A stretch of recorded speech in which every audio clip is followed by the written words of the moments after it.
আপনাদের এই আন্দালিব সাহেবের বাড়িটা বিক্রি করিয়ে দিতে চাওয়াটা, এটা আমার আসলে জীবনের একটা বড় অন্যায় হিসাবে আমি মানিয়ে নিলাম।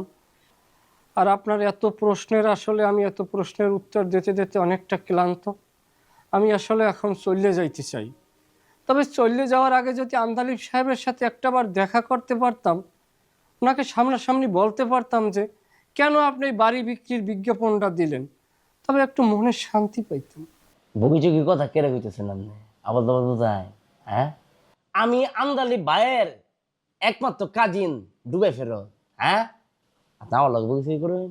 এই কিছুক্ষণ আগে ডুবে থেকে এক শেখ বিন দিয়ে আমার ফোন দিছে হেলার বিজনেসের ফাটানোর লাগিয়া শান্ডার বিজনেস নাম দিই না তাই নাই আমার লোক কথা হইতেছেন।